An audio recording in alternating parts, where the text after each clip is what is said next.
My father's knees gave before his mouth did. 1 second, he was standing at the head of the dining room table, arms crossed, certain of himself the way he always was, and the next, his body just quit on him, and he dropped into the chair like someone had pulled the string. The pawn shop receipt was still in his hand. Attorney Vanessa Okafor had not looked up from her notepad. I hadn't moved at all. I was standing on the other side of that table watching 9 years of his particular brand of arrogance unravel in about 4 seconds, and I want to be honest with you, I felt nothing except very, very clear. But I'm getting ahead of myself. Let me tell you how we got here.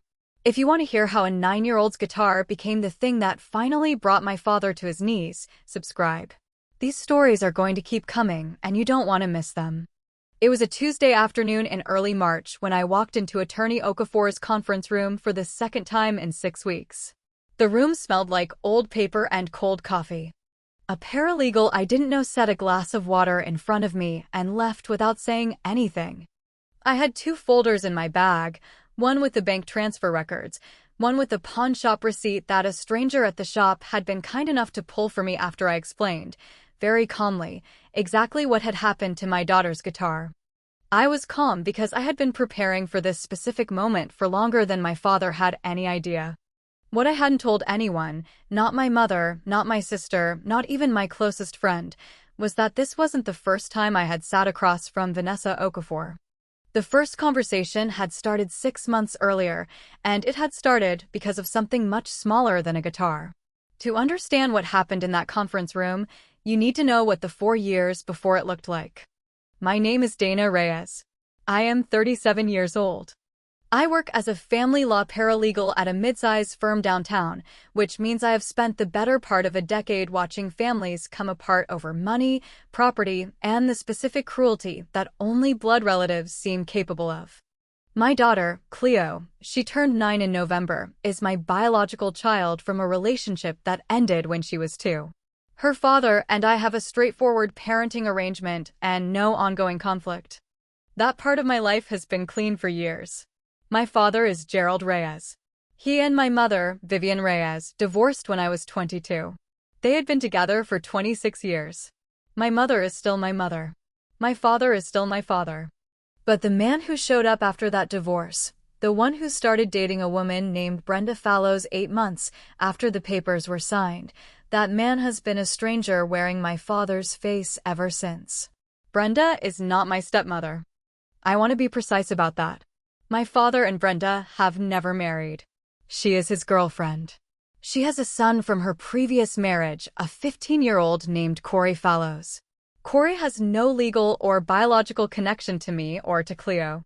He is the son of the woman my father chose, and that is the full extent of it. The dynamic between us had a shape to it, and the shape was this. My father believed, on a level that seemed almost involuntary, that Cleo and I were a project he was entitled to manage. Not support. Manage. He had opinions about where Cleo went to school, about how I spent my money, about whether I was making responsible decisions, and he delivered those opinions the way someone delivers facts, with the quiet confidence of a man who had decided a long time ago that being the parent meant being the authority, even after the child is grown. I noticed something in the early months of his relationship with Brenda. The opinions got sharper when she was in the room. Like she was an audience he was performing for. My mother told me once, gently, that he had probably always been this way, and she had just absorbed enough of it that I hadn't noticed growing up. I think she was right. The first incident that I filed away, and I do mean filed, I kept a running note on my phone with dates and brief descriptions, which my father never knew about, happened about 2 years after he started seeing Brenda. Cleo was 7. We had gone to my father's house for a Sunday dinner, just the 3 of us. Somewhere around the salad, my father mentioned, very casually, that he had been talking to a friend of his who ran a tutoring center, and that he had gone ahead and registered Cleo for a weekend enrichment program. He had already paid the first month. I looked at him across the table. Cleo was eating her salad and not paying attention.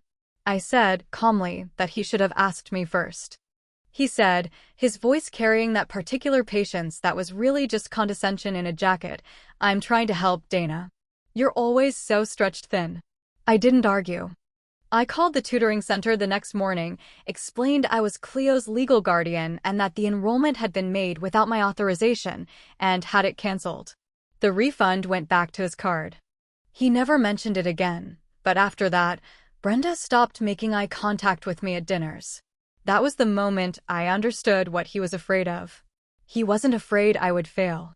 He was afraid I would succeed without him. And I had already noted something that he didn't know I knew. 2 weeks before that dinner, he had added Brenda as a joint account holder on the savings account he had originally opened for Cleo's birthday money when she was born. I found out because my aunt mentioned it in passing, assuming I already knew. I didn't. I wrote the date down. The second incident happened about 10 months later. I remember it because it was the week Cleo started her guitar lessons. She had asked for lessons for almost a year. She had seen a video of a woman playing fingerstyle guitar and had talked about it the way kids that age talk about things they have decided are permanent. I found her a teacher, a patient woman named Rhonda Garza, who charged reasonable rates and taught out of her home studio a few blocks from our apartment. Cleo was so proud. She came home from that first lesson and played me one chord over and over, grinning. My father heard about the lessons at the next family dinner. He was quiet for a moment, then said that guitar was probably not the most practical instrument, and had I considered something more classical, something that would look better on school applications eventually. Cleo was sitting right there. I said, evenly, that Cleo had chosen it herself. He looked at Brenda. She gave him the small nod she gave when she agreed with him, but didn't want to be the one to say it. Just something to think about, he said. Cleo asked me later if Grandpa didn't like her guitar. I told her that Grandpa sometimes forgot that kids get to choose their own things. She accepted this and went back to practicing her one chord. People like my father only feel powerful when other people feel small. I had known that for a while. But watching him do it in front of a 7-year-old clarified something for me. He was not going to stop. And I was going to stop waiting for him to. 2 days after that dinner, I had a 30-minute phone call with Vanessa Okafor. Not about anything urgent.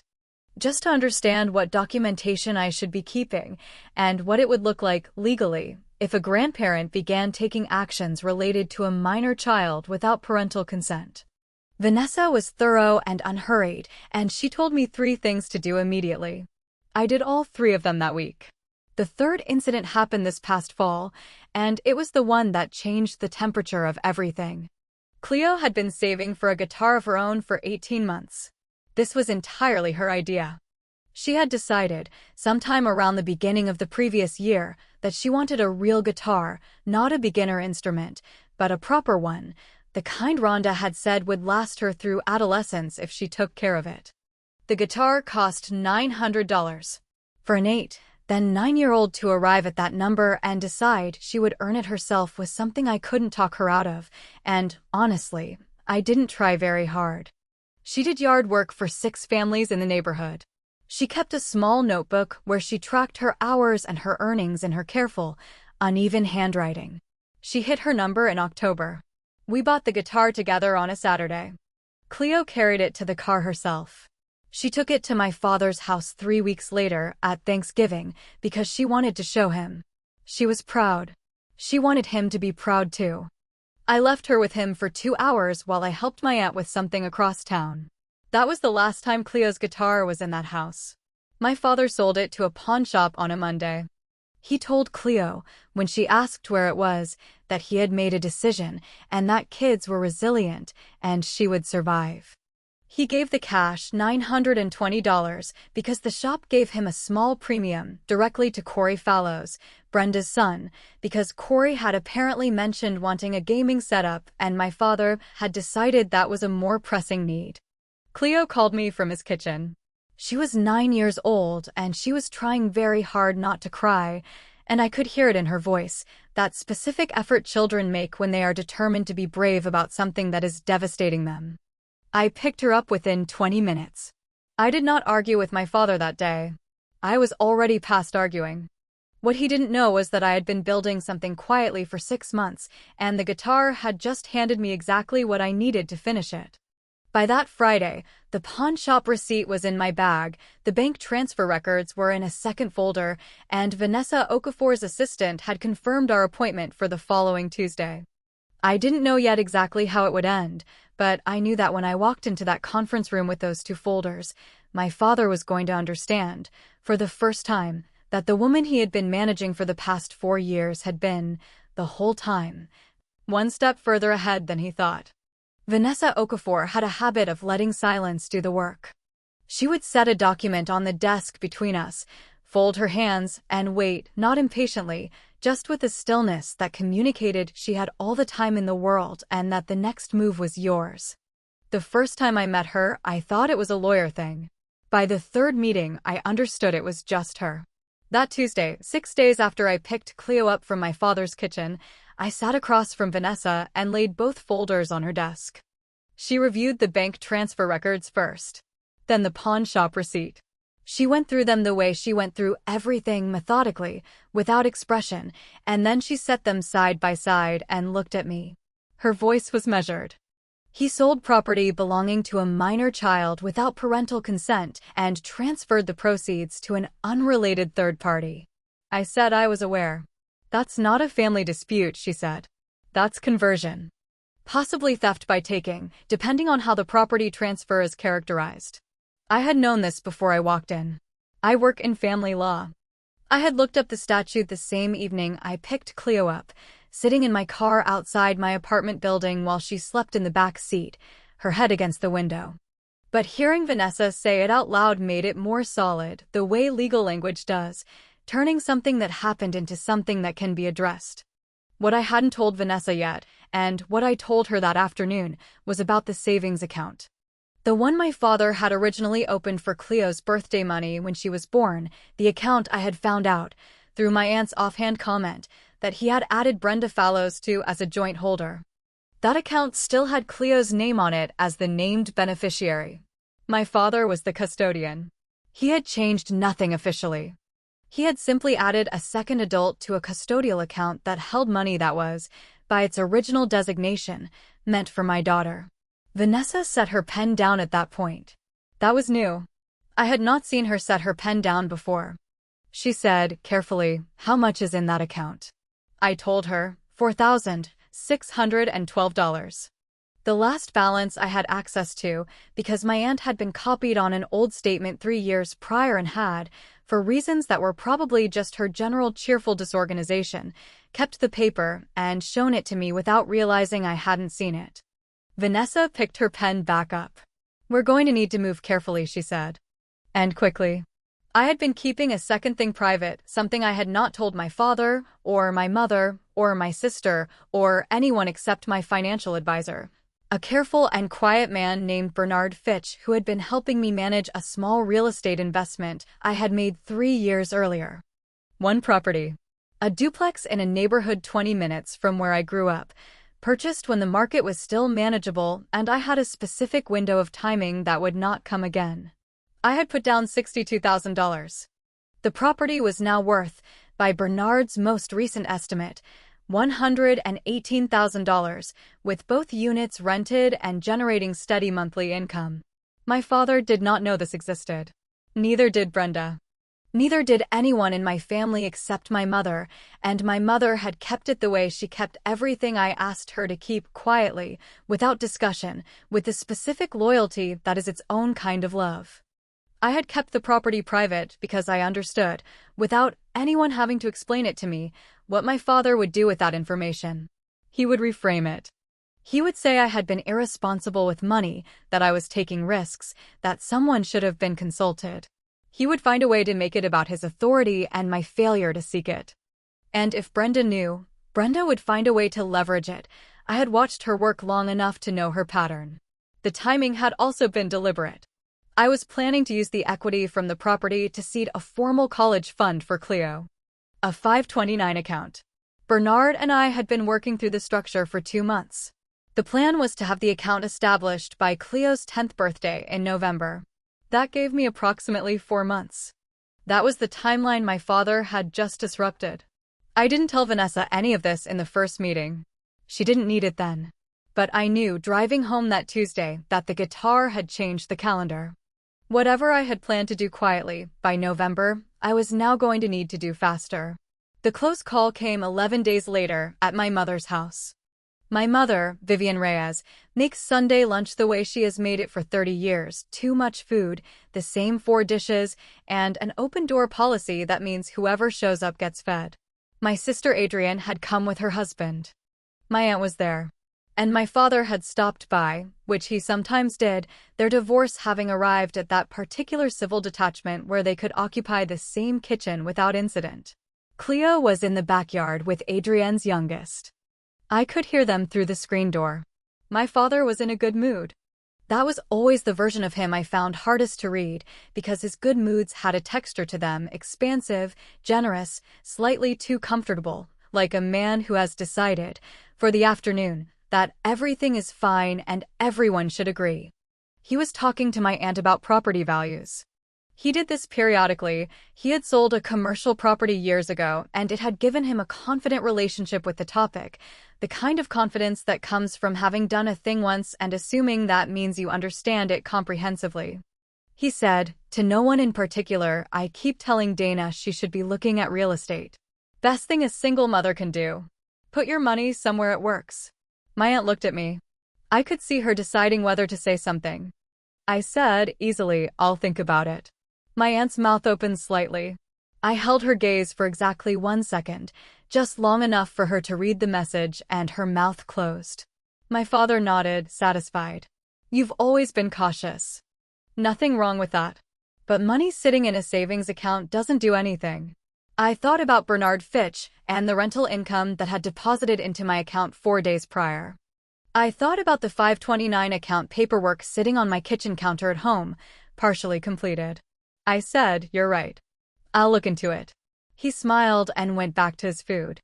My aunt excused herself to refill the bread basket and caught my arm very briefly as she passed, just a touch, 2 fingers on my elbow, her particular way of saying she understood.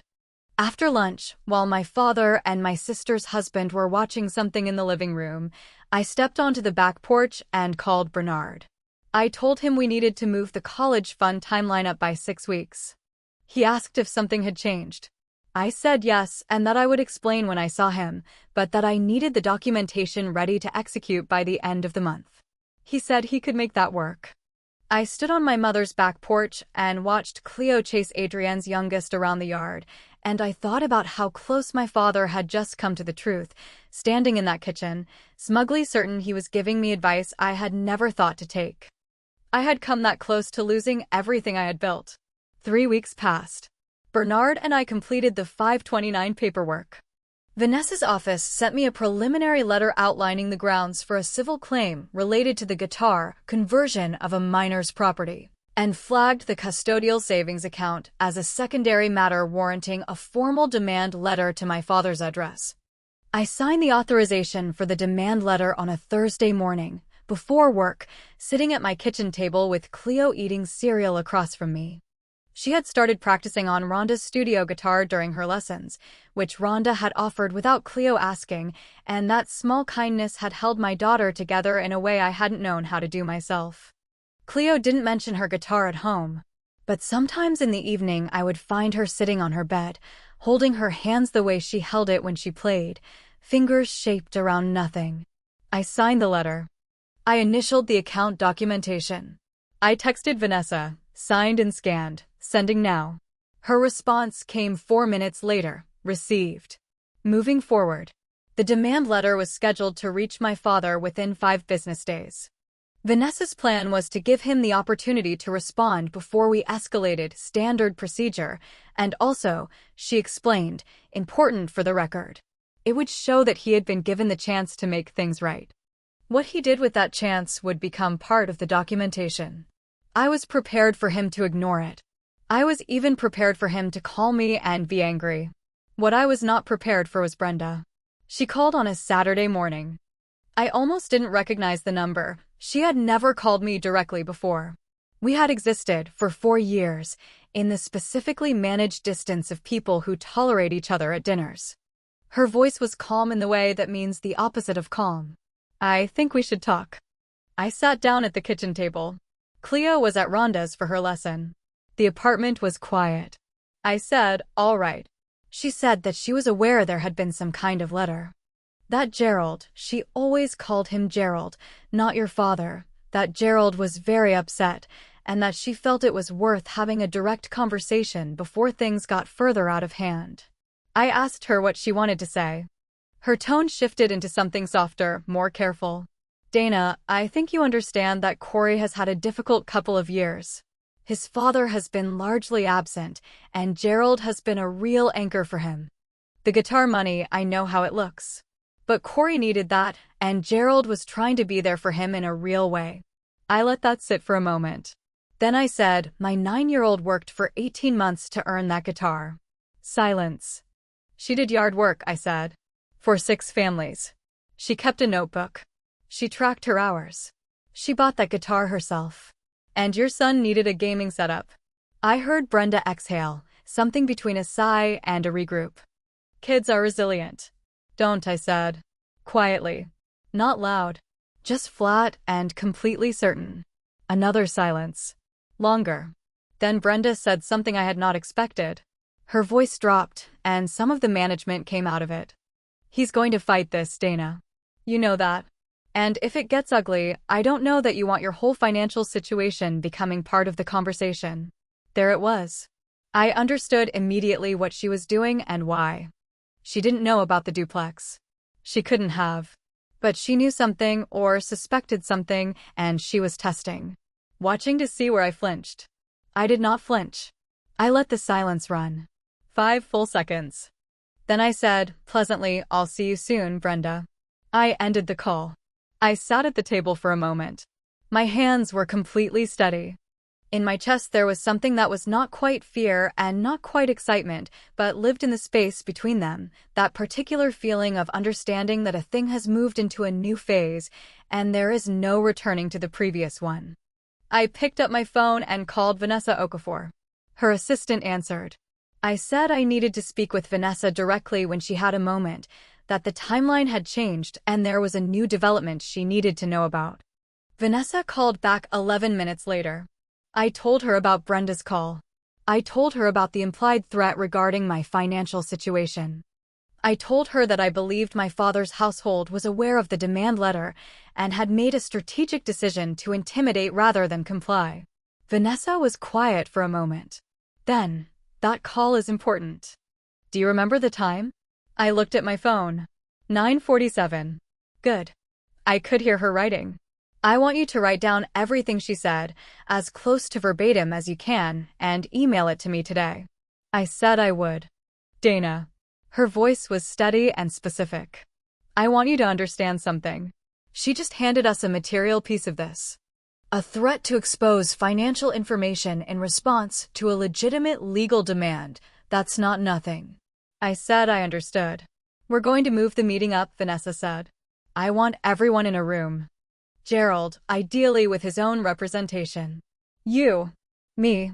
I want this resolved formally, not through phone calls from his girlfriend on a Saturday morning." I said that sounded right to me. "One more thing," she said. "The savings account, the custodial one. I want to file the formal inquiry on that this week, before he has any opportunity to move funds. Can you get me the last known statement information today?" I could. I had photographed the statement my aunt had shown me, 18 months prior, on a hunch I had never been able to fully explain except as the kind of instinct you develop when you work in family law long enough to understand that documentation is always worth having. I sent it to Vanessa at 2:16 that afternoon. She filed the inquiry on Monday. On Wednesday, I received a call from my father. I let it go to voicemail. He left a message that was 5 minutes and 12 seconds long. I did not listen to it. I forwarded the notification to Vanessa and wrote, alongside it, "Received, not reviewed, preserved." She responded, "Perfect." On Friday, I sat in Rhonda Garza's studio doorway and watched Cleo play through a chord progression she had learned the week before, slow, careful, her brow furrowed with concentration. She didn't know about the demand letter. She didn't know about Vanessa's inquiry or Brenda's phone call or the voicemail sitting unheard on my phone. She knew her guitar was gone and that I had told her we were working on it and that some things take a little time, but that did not mean they were forgotten. She hit the chord progression clean, without stopping. Rhonda caught my eye from across the room and gave me a small nod. I had 1 week before the scheduled meeting in Vanessa's conference room. My father had retained his own attorney, a man named Stuart Plum, according to the letter Vanessa's office received on Thursday, who practiced general civil law out of an office 2 towns over. Vanessa reviewed his credentials with the same neutrality she applied to everything and said, simply, that we were well-positioned. I spent that week completing the 529 account setup with Bernard, finalizing the documentation and reviewing every note I had kept on my phone over the past 2 years, every dated incident, every offhand comment, the tutoring enrollment he had made without asking, the savings account change, the guitar. 14 entries. I had started keeping the notes the night of that first dinner, on a hunch that had taken 2 years to prove itself necessary. I printed them. I added them to the folder. The night before the meeting, I put Cleo to bed and sat at my kitchen table with both folders in front of me, and I thought about the chair at the head of that table where my father always sat, the specific way he held himself in it, arms crossed, certain. I thought about what it would take to move him out of that certainty and into something else entirely. I already knew the answer. I had known it for months. Gerald Plum called twice that evening. I let it go to voicemail both times. Everything I needed to say, I would say once, in front of everyone. Vanessa Okafor's conference room was on the 4th floor of a building that smelled like recycled air and carpet cleaner. There were 6 chairs around the table. Vanessa sat at one end. Her paralegal, a young man named Trevor who I had spoken to a dozen times by phone and never in person, sat beside her with a closed laptop and a legal pad. I sat across from the 2 empty chairs that had been arranged for my father and his attorney. My aunt, whose name is Rosaria Vega and who is my mother's older sister and my blood relation and, as it turned out, the only family member willing to come and sit in that room with me, was to my right. She had driven 40 minutes to be there. She had worn her good coat. She set her purse on the table in front of her like she was planting a flag, and then she looked at the door and waited. Stuart Plum arrived first. He was a compact man in a gray suit, carrying a briefcase that looked newer than his shoes. He introduced himself to Vanessa with the slightly over-formal handshake of someone who knew he was outranked and was managing it.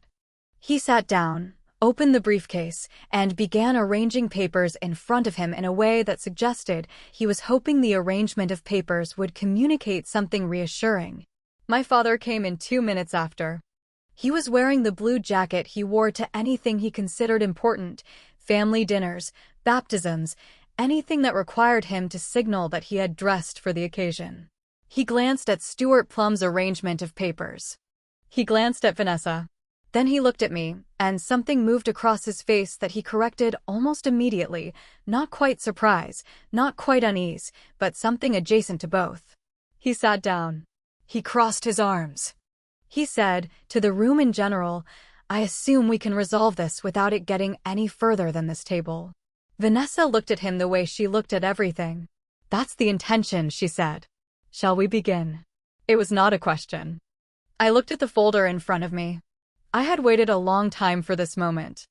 Vanessa opened by summarizing the legal context, a civil matter involving the conversion of personal property belonging to a minor child, and a secondary matter involving a custodial savings account.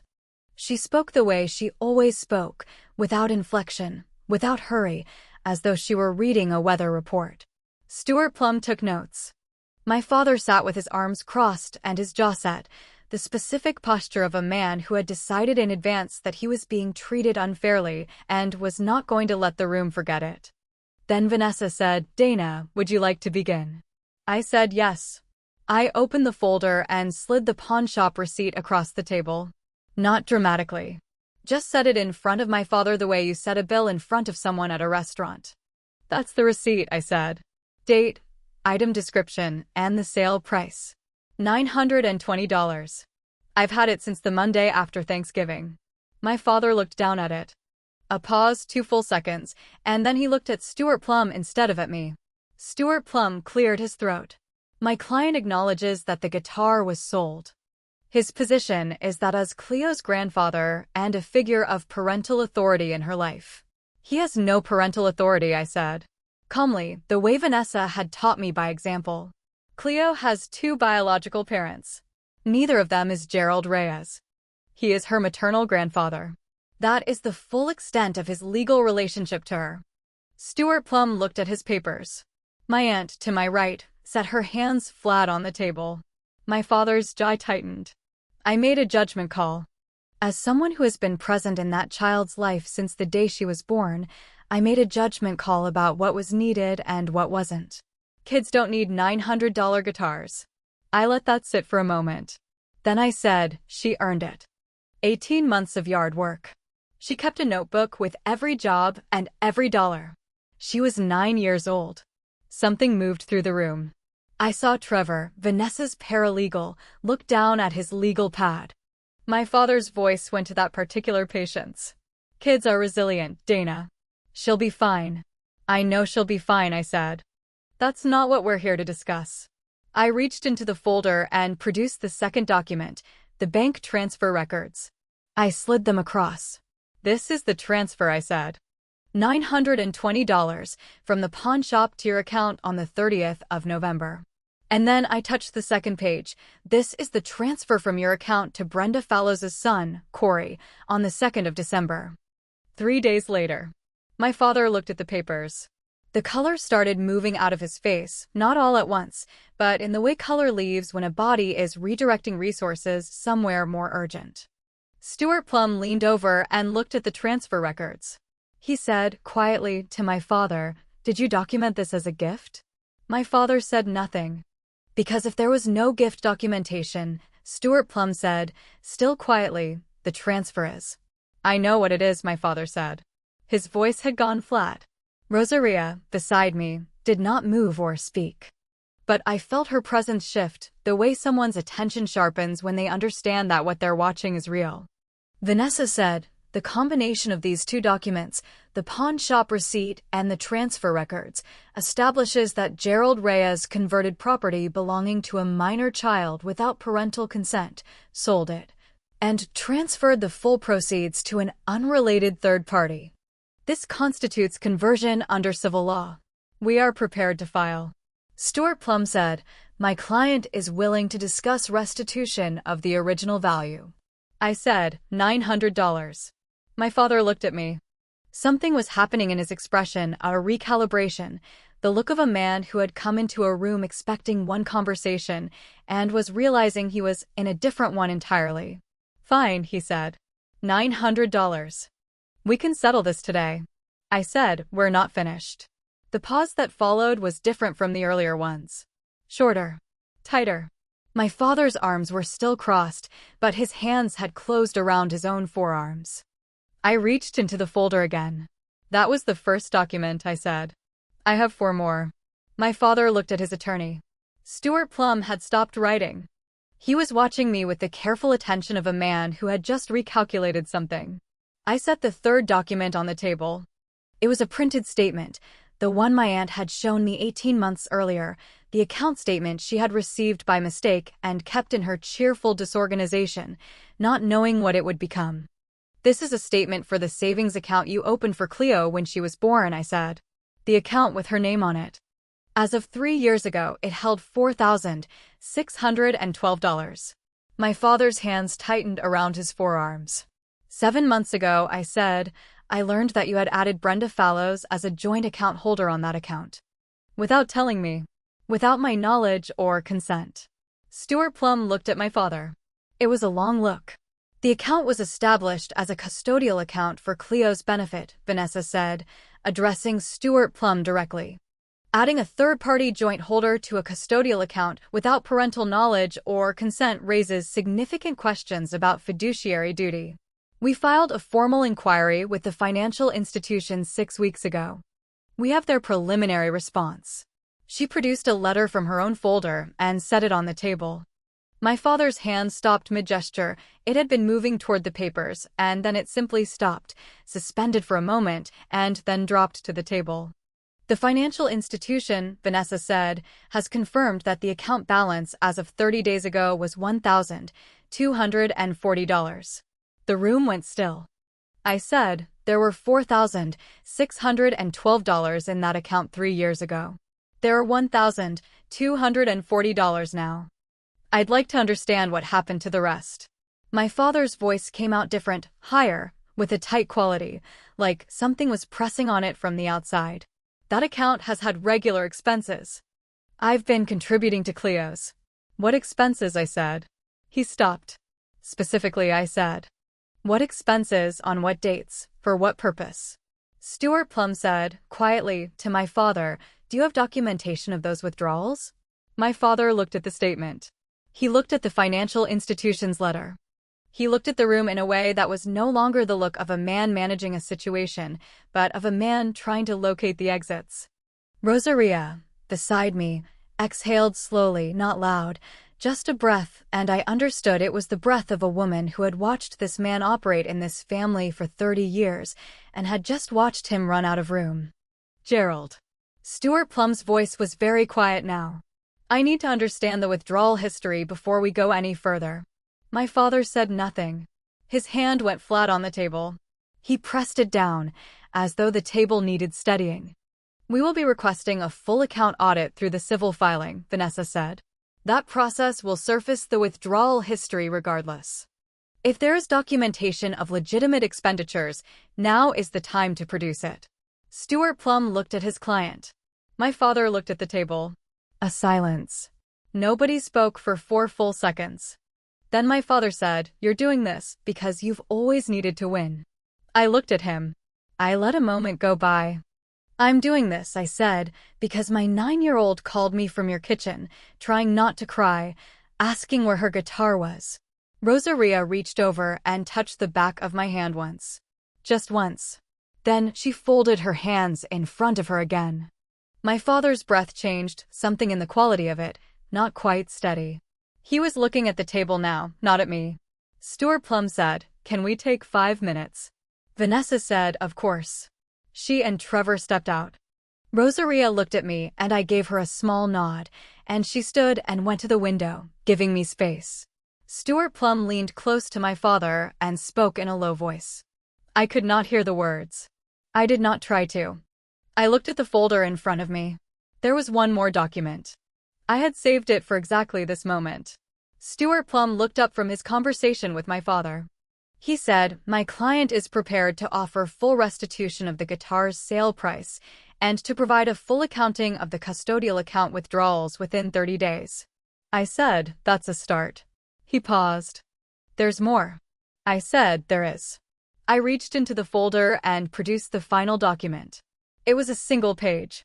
I had printed it that morning, at my desk at work, after Vanessa had called to confirm it was ready. This, I said, is a formal legal demand for the return of all funds removed from 9yo's custodial savings account that cannot be documented as legitimate child-related expenditures. It references the financial institution's preliminary audit findings. It is signed by attorney Vanessa Okafor, dated this week, and it outlines the legal basis for a full civil action including punitive damages for breach of fiduciary duty in the management of a minor child's custodial funds. I set it on the table.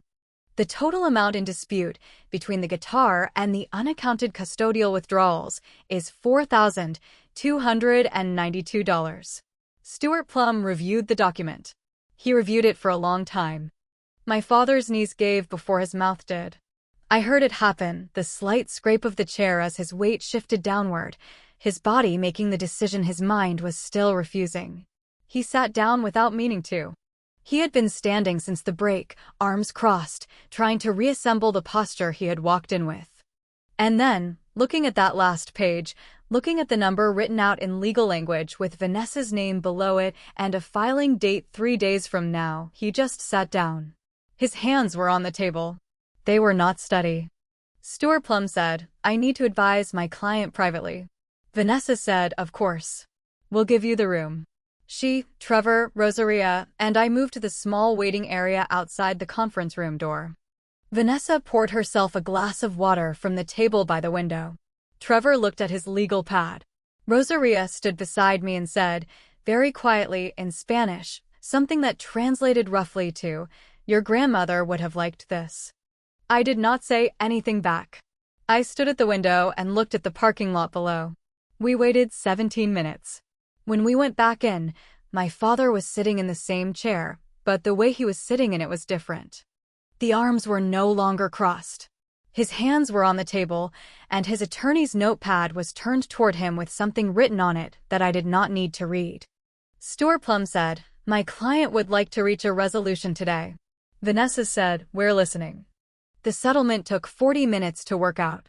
Stuart Plum had a laptop and drafted the terms in the room while we watched. The terms were full restitution of $920 for the guitar to be paid directly into an account in my name within 7 business days. A full audit of Cleo's custodial savings account, completed within 30 days and reviewed by both attorneys. Restitution of any unaccounted withdrawals, plus a 3% annual figure to account for the period those funds were inaccessible. Removal of Brenda Fallows as a joint account holder, effective immediately upon signing. And a formal written acknowledgement, attached to the settlement document, that my father had no legal authority over any financial decisions involving Cleo without my explicit prior written consent. My father signed it without looking at me. I signed it looking at him. When it was done, Vanessa gathered the documents and said she would have copies to both parties within 24 hours. Stuart Plum closed his briefcase. He looked slightly smaller than he had when he came in, not defeated, just recalibrated, a man who had understood by the second hour that he had not been given the full picture by his client and was managing the consequences of that quietly. My father stood. He picked up the blue jacket from the back of the chair. He looked at me once, just once, and it was not the look of a man who was sorry, it was the look of a man who had been stopped, which is a different thing entirely. Then he left. Rosaria watched him go.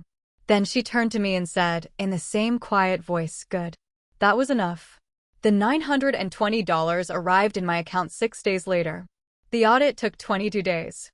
When it came back, it identified $2,114 in withdrawals from Cleo's custodial account that could not be documented as child-related expenditures. The financial institution, working through Vanessa's correspondence, flagged 3 of those withdrawals as occurring after Brenda Fallows had been added to the account as a joint holder. Whether those specific withdrawals were made by my father or by Brenda was, legally, difficult to separate. What was not difficult to separate was that the money had left a 9-year-old's account and gone somewhere else. My father reimbursed it. All of it. $2,114, plus the 3% annual figure Vanessa had built into the settlement terms, which added another $86 and change. He sent it in a single bank transfer, without a note. I put it directly into the 529 account that Bernard Fitch and I had established 3 weeks earlier. Cleo's college fund now had a foundation. It was not large yet, but it was hers, it was protected, and no one could touch it. 3 weeks after the settlement, I bought Cleo a new guitar. It was the same model as the one that had been sold. I had the receipt from the original purchase, and I brought it to the music shop. The woman at the counter found the same instrument in their inventory and ordered one in. It arrived in 10 days. I did not make it a ceremony. I just set it on Cleo's bed when she was at school, in a new case, with a small card that said it was hers and always had been. She came home from school and I heard her from the kitchen, not words, just sound, a kind of held breath quiet, and then a single chord, the way she always started, one chord ringing in the room. She played for 40 minutes without stopping. As for my father, he and Brenda are still together, as far as I know. He does not come to Sunday lunches at my mother's house anymore, whether because he stopped being invited or because he stopped showing up, I genuinely do not know, and my mother has not volunteered the information, and I have not asked. His name comes up occasionally, the way the names of people come up when they have been present in a family for a long time, and then less so briefly, without much weight, and then the conversation moves on. Stuart Plum sent a brief email to Vanessa 6 weeks after the settlement, noting that his client had a question about the terms. Vanessa replied, The question was resolved in 2 exchanges. I was not involved. I did not need to be. The duplex is doing well. Bernard and I reviewed the numbers last month. The equity has continued to grow, and the rental income is steady, and the 529 account is on track. Cleo does not know the details of any of this. She will, eventually. When the time is right, I will sit down with her and explain, in the terms a child can understand, and then the terms a young adult can understand, how money works and what it means to build something slowly and protect it carefully. We will have that conversation over several years, not once. That is how I intend to do it. Rhonda Garza says Cleo is ready to learn her second chord progression. I think about that sometimes, about the notebook Cleo kept for 18 months, the careful, uneven handwriting tracking every dollar. I think about what it meant for a 9-year-old to decide she would earn something herself and then do it. My father thought he understood who my daughter was. He looked at her and saw a child who would be fine, who would move on, who was resilient enough to absorb whatever decision the adults around her made. He was not entirely wrong. She is resilient. But resilience is not the same as not being hurt, and it is not the same as not mattering. He confused the two. I do not think he will have the opportunity to confuse them again. I don't carry a specific feeling about him anymore, not bitterness, not grief, just a kind of finished quality, like a chapter that ran long and then ended. What I carry instead is the image of my daughter on her bed, holding her hands in the shape of a chord, fingers curved around nothing, waiting. She's not waiting anymore. So, was I wrong to take it as far as a legal settlement? Or should I have pushed further? Tell me what you think in the comments. And if this story stayed with you, subscribe, there's more where this came from.